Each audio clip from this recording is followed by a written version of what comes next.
Bienvenidos al estudio de la Palabra de Dios. En esta oportunidad a todos los hermanos y hermanas y amigos y público en general que por la gracia de Dios tienen la oportunidad de poder seguir estudiando con todos los que compartimos la Palabra de Dios por este medio de comunicación. Que la bendición y la paz de Dios sea con cada uno de los hermanos y hermanas para poder seguir aprendiendo el mensaje de salvación que Dios ha dispuesto para este tiempo actual.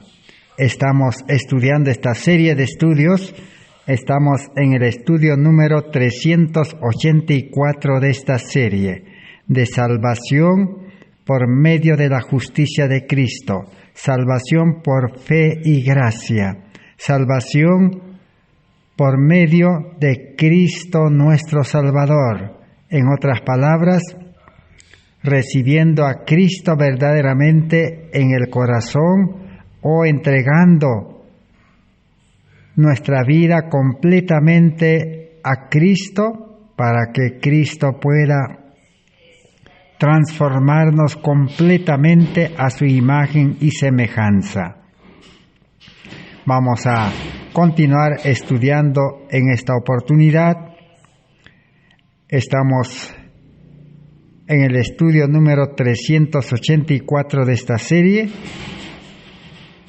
y hoy vamos a aprender cómo el Evangelio ha de predicarse con poder en la última fase de la predicación. En otras palabras, en la 11ª hora, como dijo Jesús. En los últimos días de la historia de este mundo, el Evangelio debe predicarse con el poder del derramamiento del Espíritu Santo. Estamos estudiando la obra del Espíritu Santo. Entonces, hoy podemos ver una tercera obra o fase de la obra del Espíritu Santo. La primera obra del Espíritu Santo es el llamamiento que Dios hace por medio de su Espíritu, llamando al pecador, atrayendo al pecador, invitando al pecador, utilizando todos los medios para poder llamarlo a la salvación, a la conversión, a la entrega total, al nuevo nacimiento, para ser justificado por la fe, para recibir una total santificación, victoria sobre el pecado.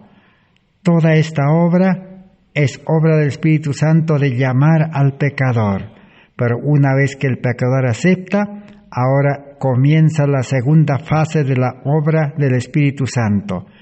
El Espíritu Santo entra al corazón, porque el creyente arrepentido está dispuesto a ser utilizado, dispuesto a ser dirigido, dispuesto a seguir a Cristo por donde quiera que va, dispuesto a sacrificarlo todo por Cristo, dispuesto a abandonar el mundo, dispuesto a trabajar activamente en su servicio, dispuesto a enfrentar toda oposición y todo obstáculo por fe.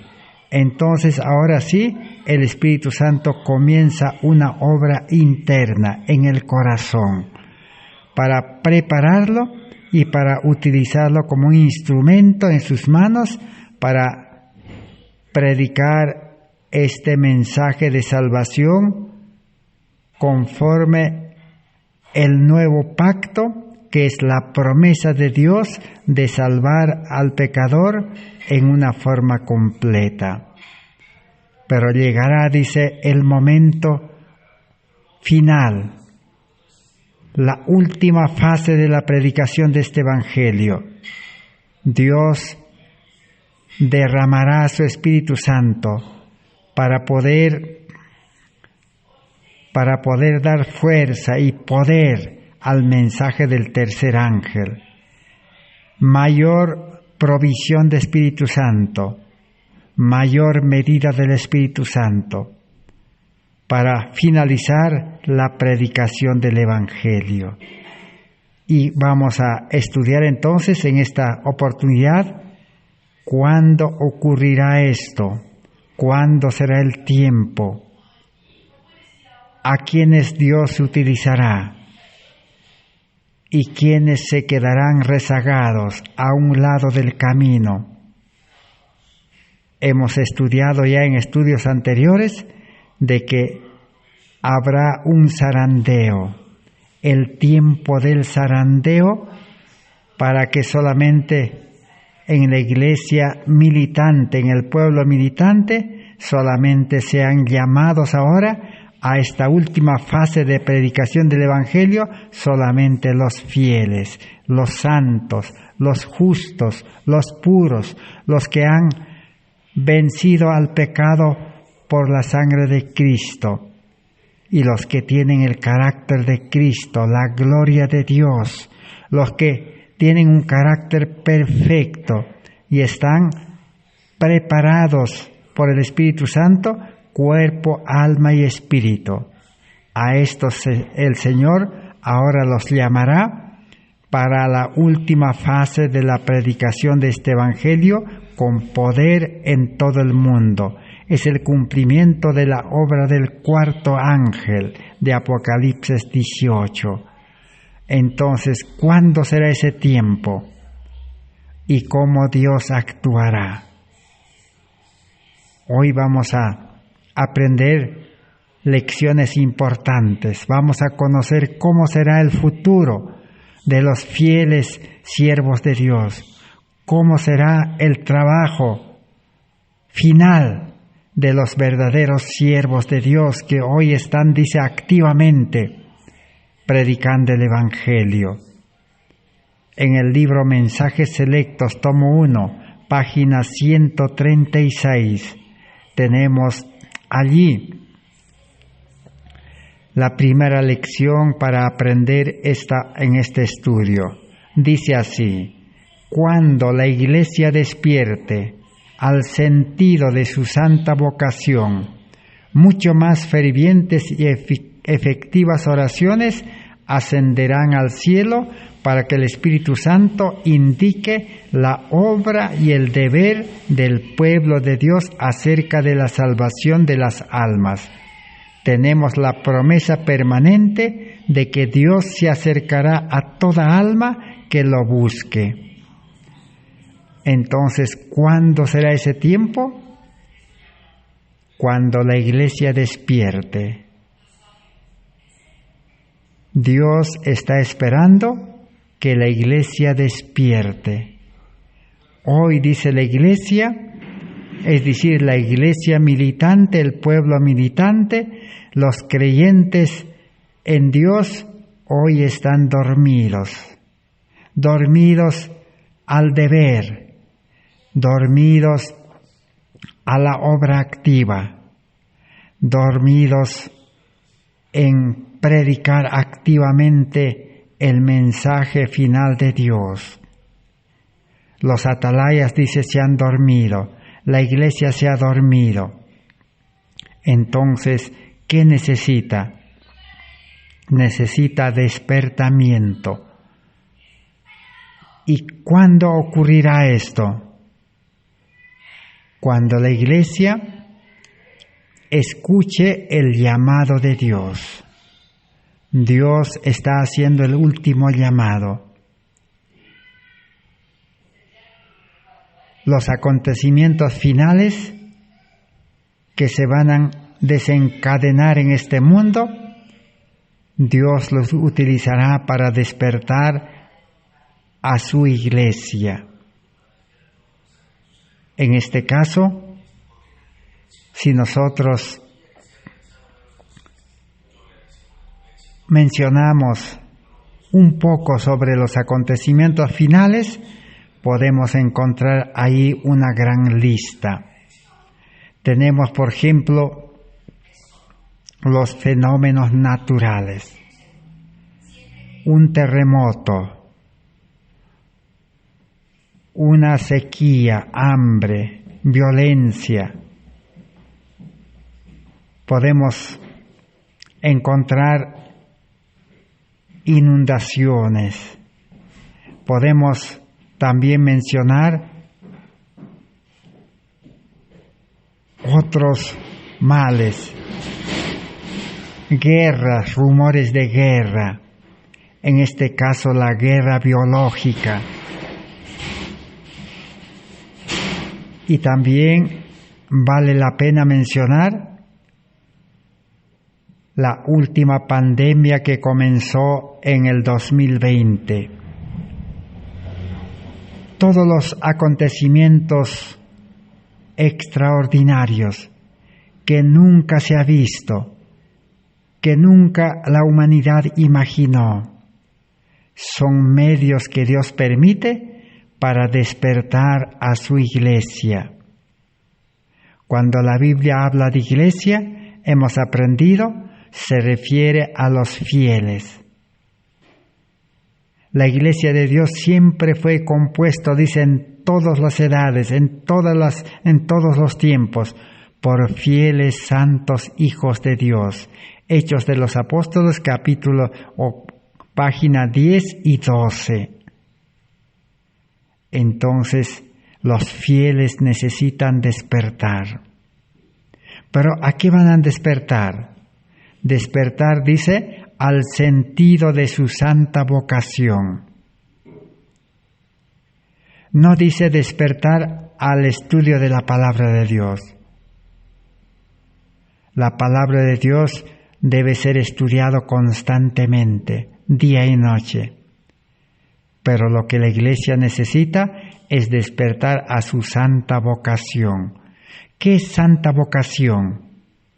Que con un carácter santo se levanten para poder predicar este evangelio bajo la dirección del Espíritu Santo todos los días activamente. De ese tiempo Jesús anunció. Jesús dijo, cuando Él haga ese llamado, entonces dice, vendrá disensión. El padre estará contra la madre, el padre contra el hijo contra la madre. Y así en una familia habrá división. A eso se llama zarandeo. Porque en una familia no todos querrán renunciar, abandonar, sacrificar todo por Cristo para poder ponerse en las manos de Dios para recibir la lluvia tardía y salir a proclamar el Evangelio activamente de lugar en lugar, pueblo en pueblo, hasta los confines de la tierra. Esto producirá escándalo en las familias, producirá disensión, división. Los que no estén de acuerdo con el verdadero evangelio, lo tildarán de fanático, lo tildarán de loco.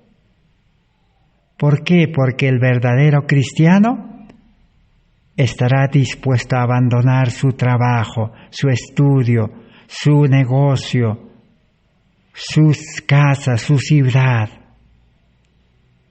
a pesar que tiene una vida de comodidad. Entonces el Espíritu de Dios es el que lo despertará. Dios utilizará muchos medios que nadie puede imaginar, pero lo importante es que el llamado de Dios llegará a la mente, a la conciencia, al corazón de cada creyente. Ese vivo deseo ardiente de que el tiempo es corto y ha llegado el tiempo de poder dedicarse íntegramente a la santa vocación de la obra médico-misionera. A eso la profecía lo señala el despertamiento. Entonces terminemos de leer.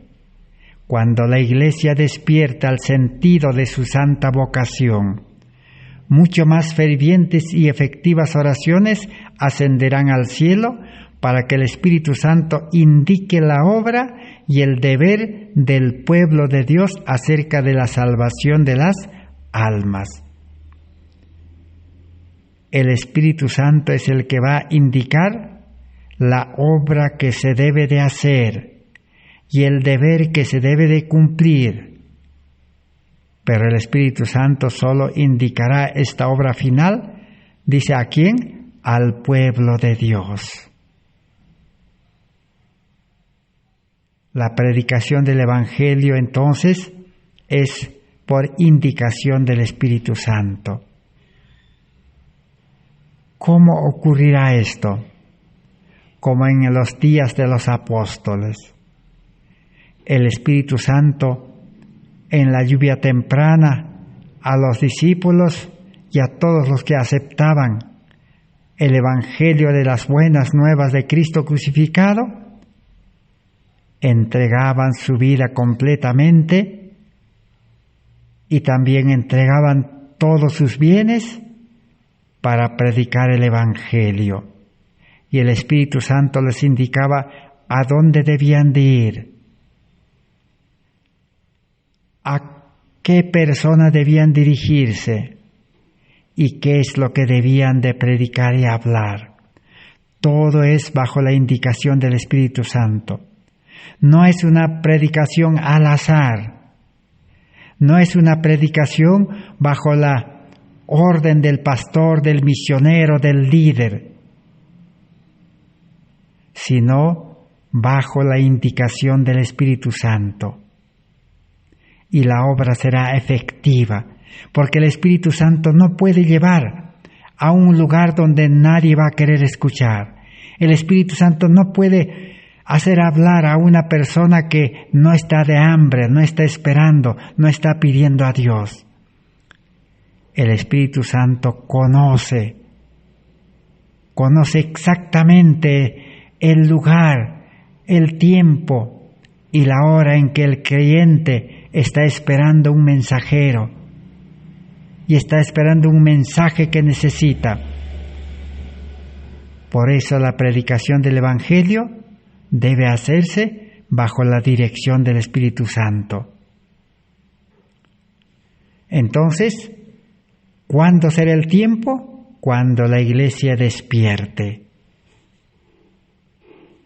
La palabra de Dios nos dice por medio del apóstol Pablo, no sigáis durmiendo, dice, ha llegado el tiempo de despertar. Levantaos, dice. Ahora vamos a leer en Mensajes Selectos, tomo 1, página 136. La Iglesia necesita ser engendrada otra vez en una esperanza viva por la resurrección de Jesucristo de los muertos, para una herencia incorruptible, incontaminada e inmarcesible. Primera de Pedro 1, 3 y 4. ¿Qué necesita la Iglesia? Necesita engendramiento otra vez de una nueva vida. ¿Y quién es el que da nueva vida? El Espíritu Santo. Cuando la Iglesia se despierte a la comprensión de lo que debe hacerse en nuestro mundo, los miembros tendrán afán por las almas de los que no conocen a Dios y que en su ignorancia espiritual no pueden comprender la verdad para este tiempo. Entonces, cuando la Iglesia despierte, el Espíritu Santo le revelará, le dará esa sabiduría, ese interés, esa decisión de afanarse completamente por salvar almas y buscar a las almas que no conocen el Evangelio, que están en ignorancia espiritual. ¿Y dónde están esas almas? Están en el mundo, están en las iglesias que no son el pueblo de Dios, en las iglesias donde no se enseña un evangelio puro. Allí están de hambre las almas. Entonces el Espíritu Santo los llevará directamente a esas personas. Pero, ¿qué se necesita? Dice, la abnegación y el sacrificio del yo han de entretejerse en toda nuestra experiencia. ¿Quiénes solamente despertarán y a quienes el Espíritu Santo los utilizará? A los que están dispuestos a la abnegación. O como dijo Jesús, niéguese a sí mismo, tome su cruz y sígame. Y a sacrificar el yo, el ego, el yo, la suficiencia humana, el corazón egoísta, el hombre carnal debe ser sacrificado en el altar, debe ser consumido, debe morir. ¿Cuál es la solución, el remedio, la medicina para el yo? Es la muerte en la cruz. Ese es el único remedio. Entonces, Dios no va a despertar al yo para que trabaje. Dios va a despertar al yo para que esté dispuesto a morir. Y cuando el yo muera, el Espíritu Santo creará una nueva vida. Así como el grano tiene que morir para dar una nueva vida. Entonces, la predicación del Evangelio será en nueva vida, en vida espiritual. No es el hombre carnal el que va a recibir el Espíritu Santo y va a predicar. Satanás quiere que se entienda mal así. Satanás quiere que el yo se levante y diga, yo voy a predicar. Pero esa es una obra que no está en el plan de salvación. Claramente el apóstol Pablo dice, el yo debe ser crucificado, el yo debe morir, cada día debe menguar, pero Cristo debe crecer en el creyente. Y hemos de orar y velar en oración para que no haya consistencia, para que no haya inconsistencia en nuestra vida. No debemos dejar de mostrar a otros que comprendemos que velar y orar significa vivir nuestras oraciones ante Dios para que puedan ser contestadas. En el libro Mensajes Selectos, tomo 1, 137, ¿qué acontecerá cuando la iglesia despierte? La iglesia no retrocederá. Mientras los miembros busquen ayuda del trono de la gracia para que no fracasen en cooperar en la gran obra de la salvación de las almas que están al borde de la ruina. Los miembros de una iglesia activa y trabajadora comprenderán que están llevando el yugo de Cristo y tirando hacia adelante con Cristo. Los miembros de la iglesia verdadera, ¿cómo son? Activas y trabajadoras. Y la iglesia dice, no retrocederá, no habrá fracaso. ¿Qué se necesita para ello? Despertar al deber. Ese es el segundo llamamiento que hemos estudiado. En los 12 requisitos para la conversión, el nuevo nacimiento, el primer paso era el llamamiento. Pero el llamamiento se divide en dos fases. El primer llamamiento es para aceptar a Cristo, entrega de la vida, y para que el Espíritu Santo pueda prepararlo en la obra médico-misionera, en la escuela de Cristo, para que el Espíritu Santo pueda perfeccionar el carácter de Cristo en el creyente. Pero llega el momento del segundo llamamiento. El segundo llamamiento es al servicio activo, al 100%. Así fueron llamados los discípulos a trabajar activamente. Así fueron llamados todos los santos, varones de Dios que están registrados sus nombres en la Biblia. Llamamiento al trabajo activo. Dejar bajo la dirección del Espíritu Santo todas las cosas de este mundo y entregarse completamente en las manos del Espíritu Santo para dar el fuerte pregón con el carácter de Cristo, donde no hay retroceso, donde no hay fracaso, donde los obstáculos, los impedimentos, los poderes de este mundo no podrán detener al cristiano, porque Dios es más poderoso que los hombres, porque el Espíritu Santo tiene todo el poder para allanar los obstáculos, para enfrentar la oposición. Dios obrará maravillas. Ese es el nuevo amanecer que espera a la iglesia,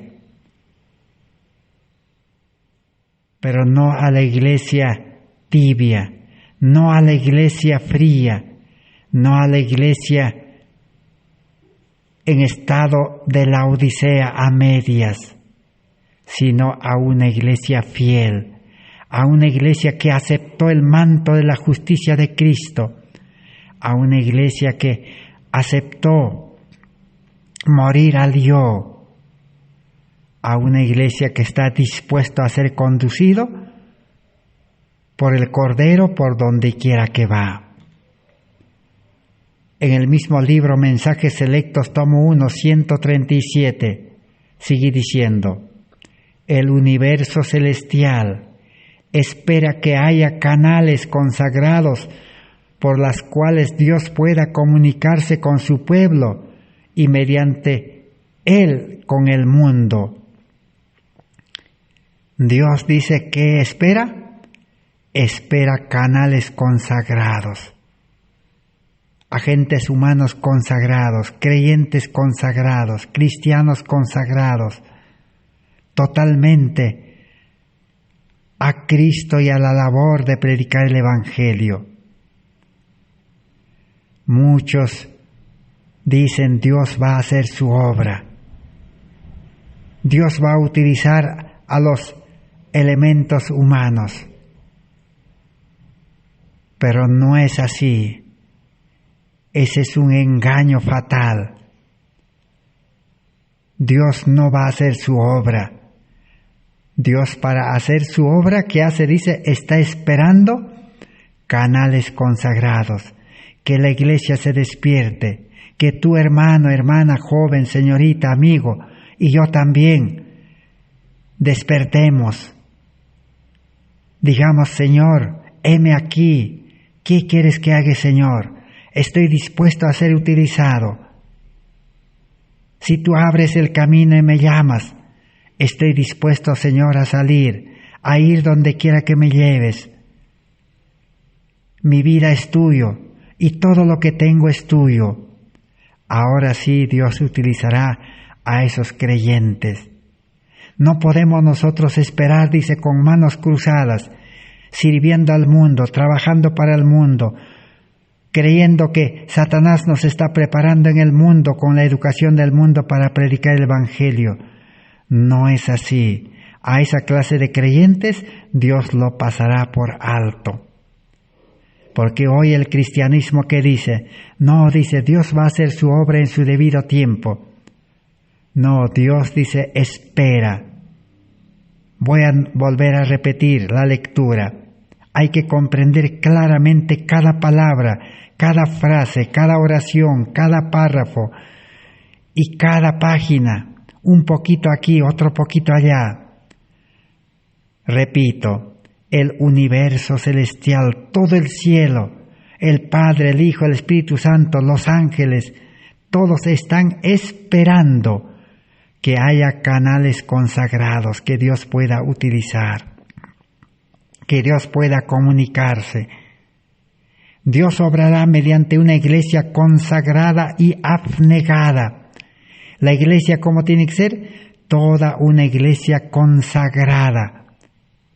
Así como los sacerdotes eran consagrados al servicio del santuario. El sacerdote no tenía ni un pedazo de terreno, ni casa, ni trabajo, ni negocio, ninguna actividad en este mundo. Su trabajo era trabajar en el santuario. Así es la iglesia de Dios. Si usted cree que en la congregación, en la corporación, en el ministerio, en el grupo que usted está reuniendo, si ese grupo, si ese ministerio, si esa iglesia está consagrado, todos los miembros, a predicar el Evangelio todos los días y con abnegación, o sea, negándose y invirtiendo sus bienes para predicar el Evangelio, esa es la iglesia de Dios. Esa es la iglesia verdadera, es el pueblo verdadero. Y solo Dios, dice, obrará por medio de esa iglesia, nada más. Dios no va a utilizar otras iglesias que no estén dispuestos, otros creyentes que no estén dispuestos. Y si los creyentes están uno por aquí, otro por allí, el Espíritu de Dios los unirá. El Espíritu de Dios nunca lleva a predicar a los creyentes solo, individuos solos, no. El Espíritu Santo une a los creyentes. ¿Qué es lo que los une? El mismo Espíritu de Dios. Si usted tiene el Espíritu de Dios, si yo tengo, otro hermano tiene, ese Espíritu nos unirá. Y el Espíritu imparte el amor de Dios nos unirá. Así como dos jóvenes que quieren casarse, dice que se van a unir en matrimonio por amor. Dice que el amor los une. Si el amor los une para el matrimonio, con mayor razón para predicar el Evangelio, el amor los va a unir. Pero si usted, hermano, no tiene el Espíritu Santo, no tiene el amor, no tiene a Cristo, si yo no tengo, si otro hermano no tiene, en vano podemos decir vamos a unirnos, en vano podemos decir vamos a salir a predicar el Evangelio, fracasaremos, habrá obstáculos, retrocederemos, nos desanimaremos, nos cansaremos. El hombre carnal, el yo se cansa. La Biblia dice los jóvenes se fatigan, pero los que esperan en Jehová tendrán nuevas fuerzas. Dirigido por Cristo, por el Espíritu Santo, no hay retroceso, no hay fracaso, no hay estancamiento. Por eso Dios espera una iglesia consagrado y abnegado, y revelará su Espíritu en una forma visible y gloriosa, especialmente en este tiempo, cuando Satanás trabaja en una forma magistral para engañar las almas, tanto de los ministros como de los laicos. ¿Cuándo dice en este tiempo? Cuando Satanás trabaja para engañar al cristianismo. ¿Y con qué engaña Satanás?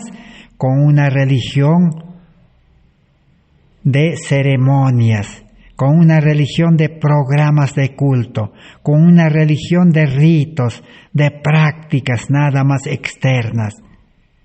Y Satanás engaña ofreciendo el oro, el dinero, trabajo, estudio, riquezas, negocios, fama, placer en este mundo. Entonces, en ese tiempo es necesario que nos levantemos y digamos, Señor, estoy dispuesto a morir al yo y recibir la nueva vida y ponerme en tus manos. Si los ministros de Dios cooperan con Él, estará con ellos en una forma notable, así como estuvo con sus discípulos en la antigüedad. ¿Quiénes son los primeros llamados? Los ministros, los maestros, los líderes. Si ellos cooperan con Dios en esta obra de actuar con una iglesia consagrada, abnegada, ya dispuesto a entrar en la obra médico-misionera, entonces esos ministros serán utilizados por Dios. Pero si los ministros, los líderes, los maestros de la religión solamente quieren entretener en la iglesia con los cultos matutinos, vespertinos, por internet, por Zoom, o quieren entretener a los feligreses solo bautizándolos, bañándolos en agua, sin que les hayan enseñado la verdadera conversión, la verdadera entrega y el verdadero forma de trabajo misionero, entonces estos ministros serán dejados, serán pasados por alto. La Biblia dice que son perros mudos, no hablan, no advierten, no hacen conocer el peligro, no indican que es tiempo de despertar, tiempo de consagrarse. Entonces habrá un zarandeo en el hogar, un zarandeo en la iglesia, en el grupo, y un zarandeo en el mundo. Así Dios actuará en la fase final, y realmente estamos ingresando a ese tiempo. Y cuando los tibios, los superficiales, los que sirven a Dios y al mundo, ellos dicen demasiado tarde se despertarán, cuando ya las cosas se compliquen peor en este mundo. En el párrafo 3 de Mensajes Selectos, tomo 1, 137, sigue diciendo: ¿no se despertará la iglesia a su responsabilidad? Es una pregunta. ¿No se despertará la iglesia a su responsabilidad? Dios espera para impartir el espíritu misionero más grande que el mundo haya conocido a aquellos que trabajen con consagración abnegada y sacrificio propio. A quienes Dios quiere impartir su espíritu misionero, dice, a una iglesia abnegada y que está dispuesto a sacrificar todo y que está trabajando. A ellos dice que los despertará el Espíritu Santo y les impartirá mayor poder. Especialmente les infundirá el espíritu del misionero más grande que el mundo haya conocido. En otras palabras, el verdadero cristiano fiel, santo, justo, va a recibir el mismo espíritu misionero de Cristo. Y cuando el pueblo de Dios reciba ese espíritu, irradiará su poder al mundo. En el libro Cristo Triunfante, página 373, dice así: el bautismo del Espíritu Santo, tal como en el día de Pentecostés, conducirá a un reavivamiento de la religión verdadera y a la realización de muchas obras maravillosas. Cuando la iglesia despierte, será bautizado con el Espíritu Santo. La lluvia tardía, como en el día de Pentecostés con la lluvia temprana. Y la iglesia, ¿qué va a hacer? Dice la religión. Habrá, dice, un reavivamiento de la piedad primitiva.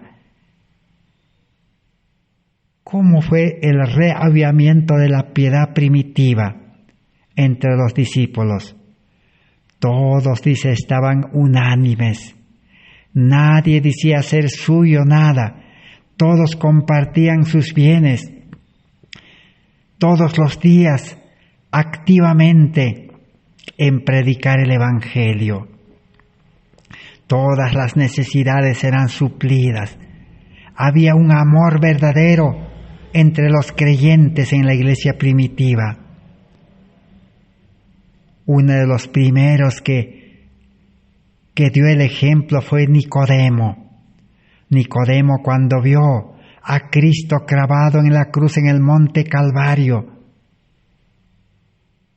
así como Nicodemo primero había aceptado la copia de ese amor de Cristo en el monte Sinaí, la ley de los 10 mandamientos Nicodemo había aceptado, pero ahora le faltaba aceptar esa ley real, esa ley en persona, al dueño de la ley, a Cristo crucificado.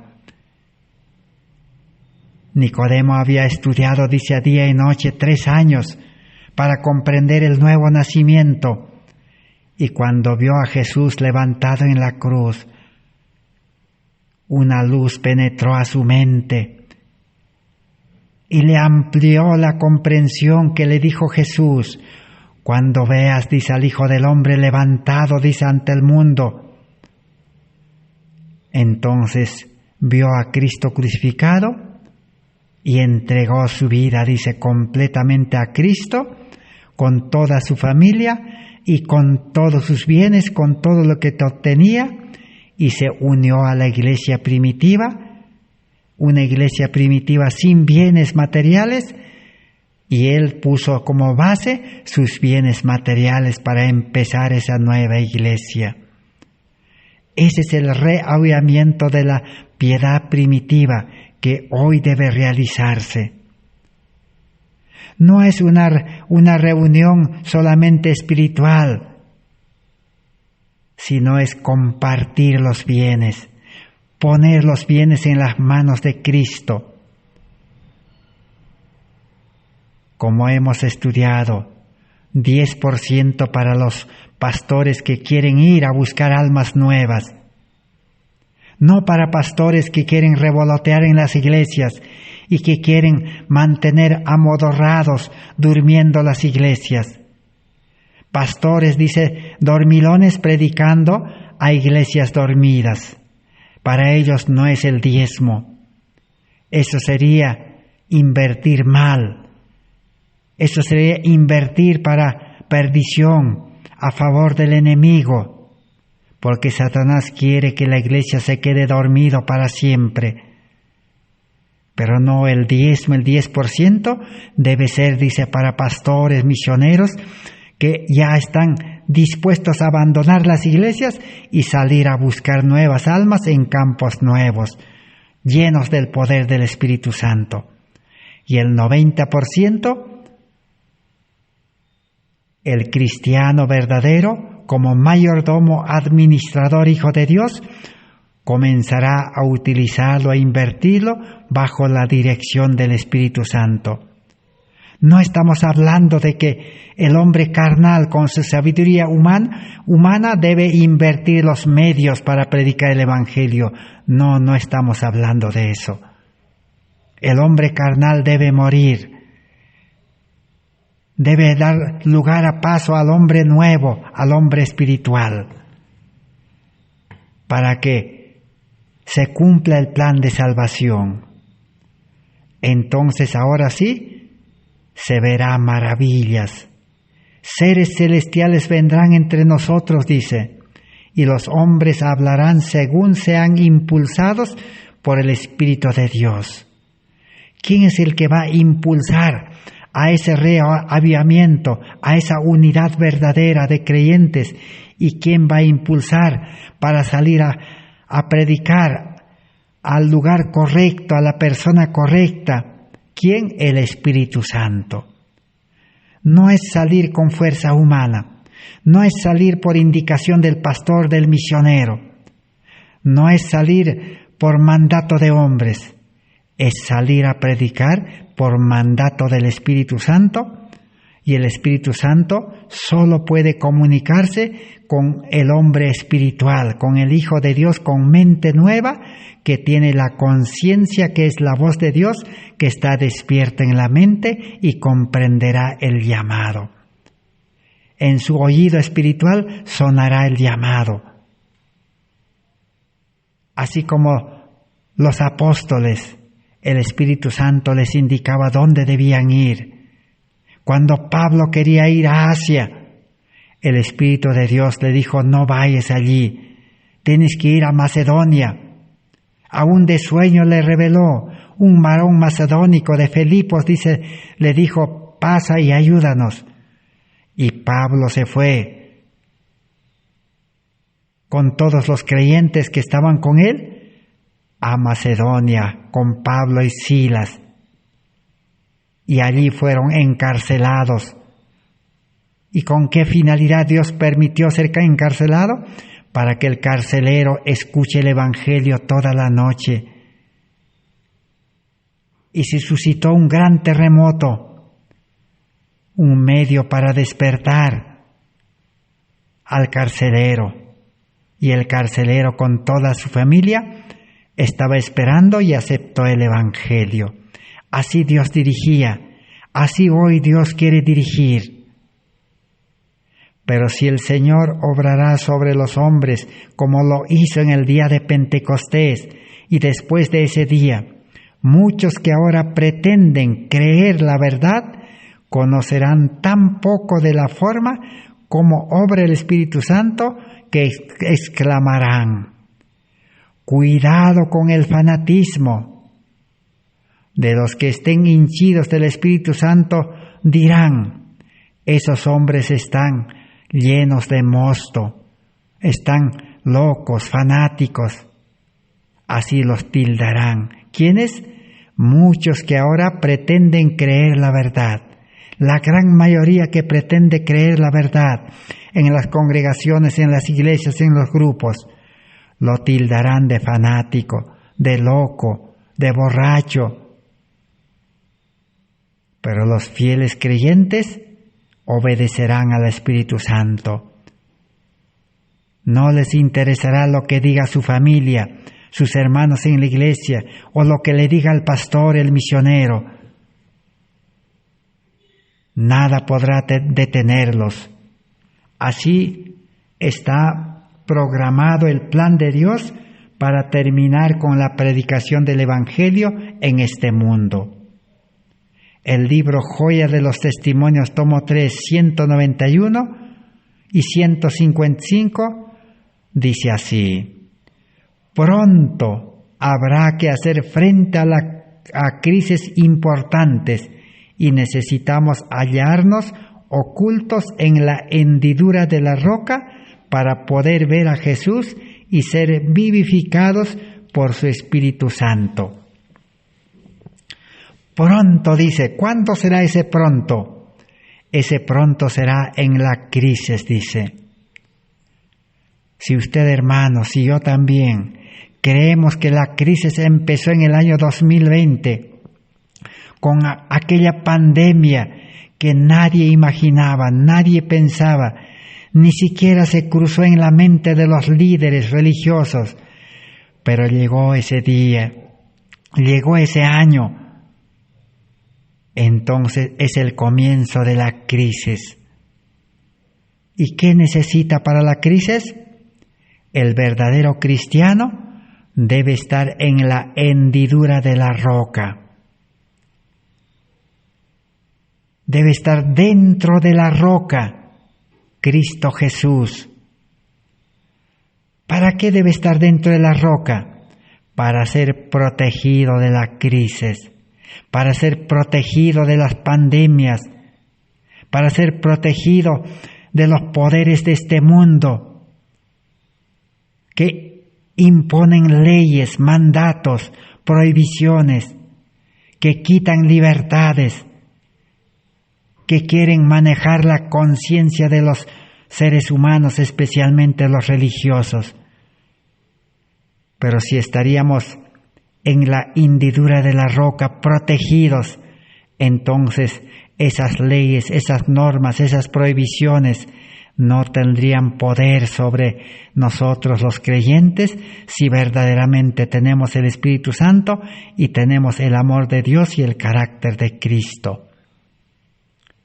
No habrá que hablar tanto sin fe, dice, ni imaginar que este o aquel estorba la marcha. Id adelante con fe, confiad en que el Señor abrirá camino delante de su obra. Entonces hallaréis reposo en Cristo. Necesitamos fe. No habrá que hablar tanto, dice, sin fe. La predicación del Evangelio no es para los que no tienen fe, porque los que no tienen fe no podrán predicar. Quizás saldrán a hacer una pequeña obra, a repartir volantes, quizás a hablar a alguien durante media hora, 1 hora, quizás 1 día, 2 días. Eso es obra humana, carnal, obra egoísta, sin fe. Lo que necesita es fe verdadera, la fe de Jesús. Y el Señor dice, abrirá el camino. Y el cristiano predicará el Evangelio en paz, en reposo, feliz, contento. Si cultiváis la fe, si os ponéis en relaciones normales con Dios y por oraciones fervientes os identificáis con vuestro deber, seréis usados por el Espíritu Santo. Los numerosos problemas que hoy parecen sin solución, podríais resolverlos por vuestra propia cuenta, confiando de continuo en Dios. No es necesario que estéis en dolorosa incertidumbre, pues vivís bajo la dirección del Espíritu Santo. Podéis andar y trabajar con confianza. Si estamos en el camino correcto, en el camino angosto, que es Cristo, si estamos dirigidos por el Espíritu Santo en vida espiritual, entonces, dice, los numerosos problemas que hoy parecen sin solución serán resueltos de una manera milagrosa. ¿Cuáles son esos problemas difíciles de solucionar? ¿Por qué hoy la iglesia, los feligreses, los creyentes no pueden entrar en la escuela de Cristo, en los puestos de avanzada, para que el Espíritu Santo, el Maestro verdadero, les enseñe la obra médico-misionera? ¿Por qué no pueden? Porque otros no pueden abandonar la ciudad y trasladarse al campo. ¿Por qué otros que conocen este Evangelio no pueden predicar activamente todos los días el Evangelio en las ciudades? ¿Por qué no pueden salir de sus familias o dejar sus familias si es que no quieren? Muchos dicen, no puedo dejar mi familia, tengo que mantenerlos, tengo que matarme trabajando para darles el pan, el sustento. No pueden dejar. ¿Por qué no pueden? Porque no tienen a Cristo, no tienen gracia. Por eso viven una vida de desgracia. No tienen el Espíritu Santo. Pero cuando reciban el Espíritu Santo, el bautismo del Espíritu y el bautismo del agua, nueva vida espiritual, todos esos problemas, dice, se solucionará milagrosamente. Dios abrirá el camino. Dios primero preparará al creyente. La lluvia tardía tiene 2 fases. Primero despierta y lo habilita al creyente. Y segundo, lo lleva a predicar activamente para iluminar al mundo. Así está el programa de Dios para este tiempo actual. Joya de los Testimonios, tomo 3, página 209. Dice así: Cristo hizo provisión para que su iglesia fuese un cuerpo transformado. ¿Cómo debe ser la iglesia? Un cuerpo transformado, iluminado por la luz del cielo, y poseyese la gloria de Emmanuel.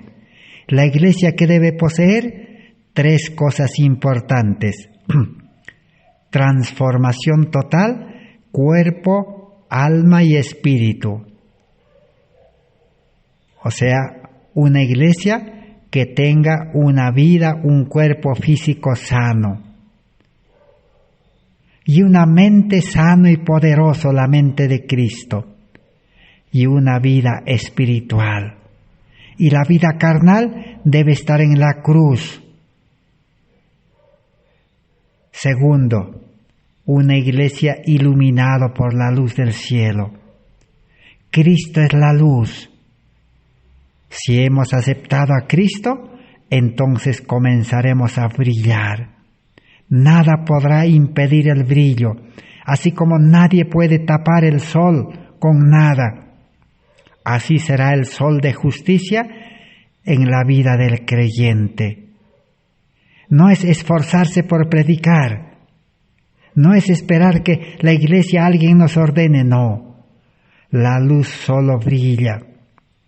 Por eso Proverbios 4:23 que dice: la luz de los justos es como la luz de la aurora que va en aumento.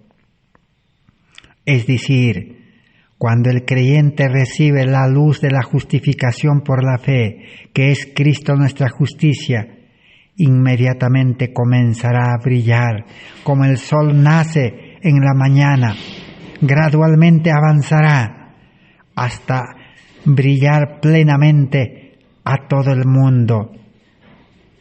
Por eso siempre hemos preguntado, muchos hoy en día dicen, no, dice, el pueblo adventista es cierto que rechazó ese mensaje en 1888, pero después nosotros ya hemos aceptado, nosotros estamos predicando. Pero, ¿qué cosa están predicando? ¿Para quién están predicando? En otras palabras, ¿para quién están trabajando? Han confundido, están trabajando para el mundo, para las empresas, para el enemigo de Dios están trabajando. A eso lo llaman justificación por la fe y piensan que están predicando. El que recibe la luz no necesita esforzarse. La luz brilla en buenas obras. La luz brilla en la predicación, en la enseñanza, en sanar enfermos, atender enfermos. Y un segundo o un tercer fruto. Cristo hizo provisión para su iglesia para que poseyese la gloria de Emmanuel. La iglesia debe poseer la gloria de Cristo.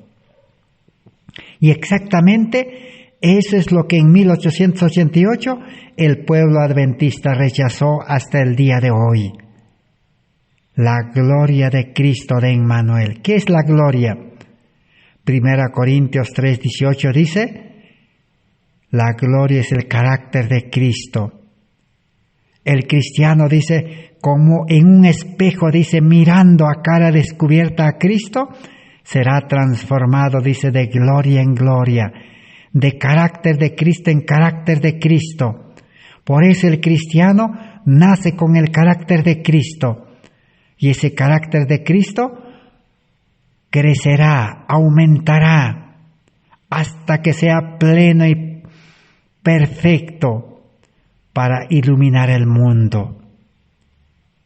Entonces, un carácter de amor, un carácter misericordioso, un carácter manso y humilde de corazón, no se aprende y no se logra tampoco obedeciendo la ley, ni cumpliendo deberes, ni asistiendo a la iglesia, sino se recibe como un milagro. Es el manto de la justicia de Cristo, el carácter de Cristo, Qué fácil lo ha hecho la salvación Cristo Jesús al venir a este mundo. Entonces preguntémonos, hermanos y hermanas, seamos más sinceros, reconozcamos que nuestro orgullo religioso debe ser humillado al polvo.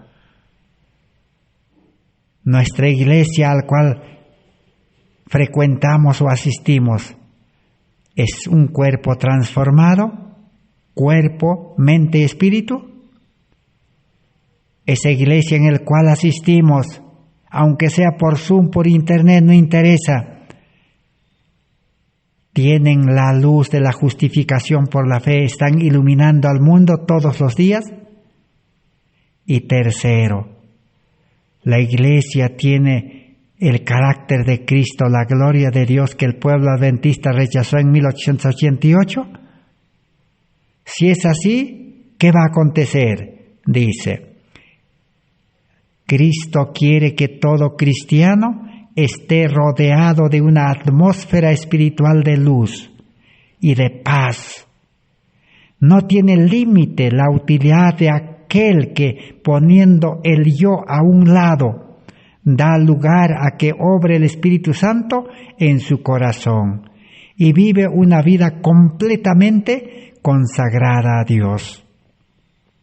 Ese es el resumen, el meollo, la esencia del plan de salvación.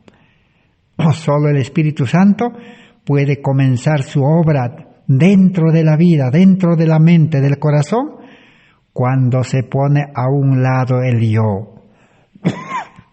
En otras palabras, nuestro carácter, nuestra personalidad, nuestro yo, nuestro hombre viejo carnal debe ponerse a un lado, debe ser desechado como un vestido viejo. Tenemos que renunciar al yo y a todo lo que tiene el yo en este mundo. El yo tiene títulos, estudios, el yo tiene dinero, el yo tiene negocios, el yo tiene familia, el yo tiene propiedades, casas, carros, computadoras. Con todo eso, dice, debe ponerse a un lado y renunciarse. Solo así el Espíritu comenzará a obrar. Mientras el yo esté actuando en el creyente y esté buscándose sus intereses propios, sus afanes propios, sus necesidades propios, el Espíritu Santo no puede entrar a la vida y no puede comenzar esa nueva vida. Pero cuando el yo se pone a un lado, el Espíritu Santo, ¿qué hará? Lo preparará, lo transformará completamente y lo consagrará su vida a la obra de Dios. Y ese creyente, dice, su utilidad no tendrá límite. Realizará una obra poderosa en este mundo. Nada podrá impedirlo. Tendrá todos los poderes del cielo a su favor. Y el mundo se beneficiará con el mensaje de la justificación por la fe. Es Cristo el pan verdadero, el maná verdadero. Ese es el pan que Jesús multiplicó para 3,000, 4,000, 5,000 personas, 10,000 personas. Así este mensaje será multiplicado por un creyente con el carácter de Cristo utilizado por el Espíritu Santo. Que Dios pueda bendecir su palabra por todo lo que hemos aprendido. ¿Cómo nos espera esta obra? ¿Cómo serán los últimos días?